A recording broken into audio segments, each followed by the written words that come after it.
Hey guys, this is Alex with ClearCut Ortho again. If you're experiencing any type of foot or heel pain with running, I'm going to walk you through some basic mobility exercises and techniques that you can do to help improve that pain, as well as show you some of the reasons why that pain might have started and how you can prevent that pain in the future.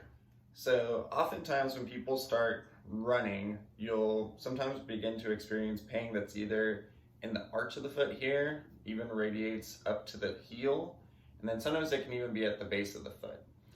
A lot of the common structures that get irritated, especially if you're new to running or increasing mileage, is going to be the plantar fascia. So that's basically a band that goes from the heel all the way up and then kind of branches into the toes, as well as the muscles on the bottom of the foot that support the arch.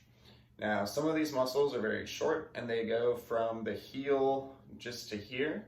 Other ones, they actually start all the way up in the calf and they will come down and then go down into the foot where they attach, and then that will help support the foot as well. So a lot of times what you'll see is that there'll be incomplete movement mechanics when you're running, and you're gonna get extra load or extra force placed on these certain areas.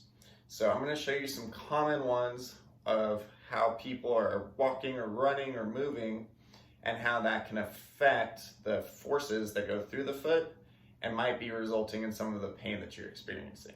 So one of the most common faults that we'll see, especially when working with runners in the clinic, is a weighting of the outside of the foot when they're landing. So instead of having the foot land and then enter into this neutral position, so basically if you're a heel strike type runner, the heel lands, you come down on the foot, and then you push off through the big toe for your next step. Or if you're a forefoot or midfoot runner, you land, foot contacts, and then you push off through that big toe again. What we often see is that people are landing either with the foot turned out slightly or rolling onto the outside edge of their foot and then taking another step. So what this does is when you land, you can imagine all the stresses going through that bottom of the foot. They're not going to be translated in this straight line that's going to be the most efficient, and that's how all the structures in the foot are made to absorb that force. What it's going to do is it's actually going to translate that force kind of obliquely across that plantar fascia here. And then over time, if you think you're taking thousands or hundreds of thousands of steps, if you're running and if you've been running for a long time, those structures are going to get breakdown through those areas because they're getting these forces through them that they're just not able to handle as well because they're not being directed in the orientation that the body has adapted for the best. So over time, you'll see a breakdown of these tissues. You'll start to get pain sometimes in the heel or even in the mid part of the foot here. And that can be simply just from landing with kind of an improper technique or incomplete movement mechanic where the foot is either turned out or you're rolling to the outside of the foot.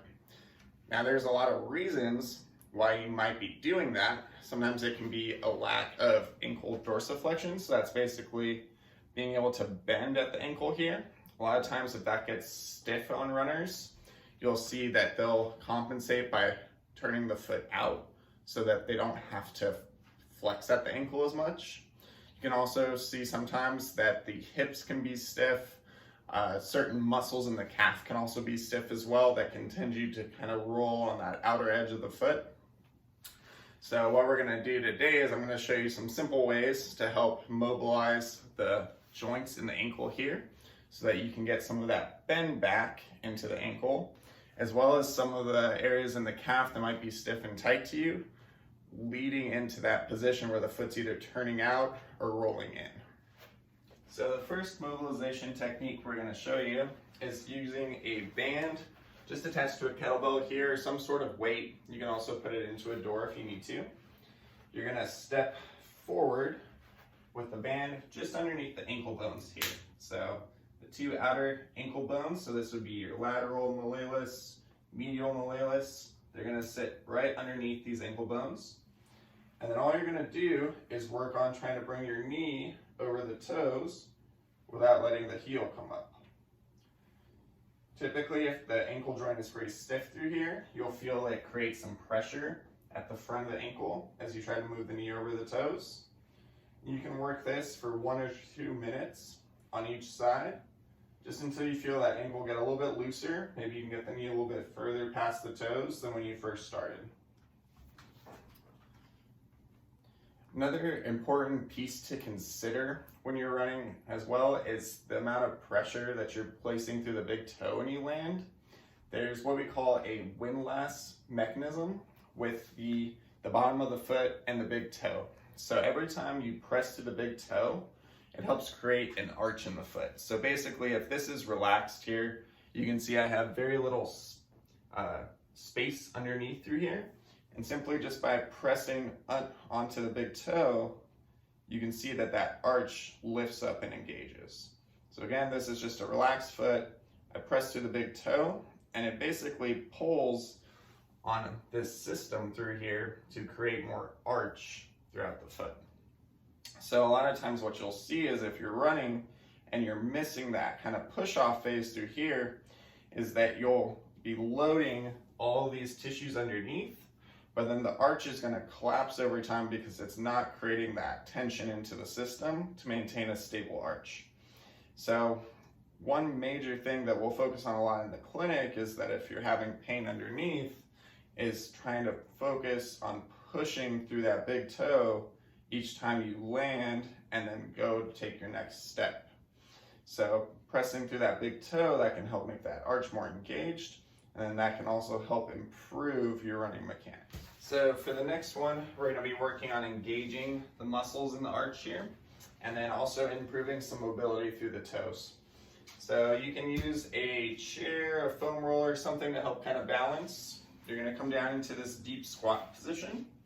You're going to then roll up onto the top of the toes, trying to push the big toe down into the ground, hold for a few seconds, and then come back down onto the heels. When you do this, you want to try to keep the feet pointing straight forward the whole time, and then make sure all 10 toes are still touching the ground, but really emphasize pressing through that big toe here. You can do about 15 or 20 reps of this, or about a minute, and this can be a really good way to help reinforce that connection again of using the muscles in the bottom of the foot to help stabilize that arch so that you're not getting these forces that are being translated at an angle, and then it can help improve a lot of the pain that you're feeling underneath. And then lastly, we can finish up by doing just kind of a classic calf stretch through here. So I'm putting my foot up against the wall. I'm making sure my foot is pointing straight forward too, so it's not turned out to either side. And then with the knee straight, I'm gonna lean forward into the wall until I start to get a stretch in the calf. Once I feel that stretch, I'm gonna then tense all the muscles in the foot and then in the calf and hold for 5 seconds and then relax for 10. So this is called a contract relax method. It basically allows you to get a deeper stretch while you're working on these tissues, and it also creates more just connection and control through those muscles as you work through them at end range. And when doing this stretch, you want to spend 2 minutes per side.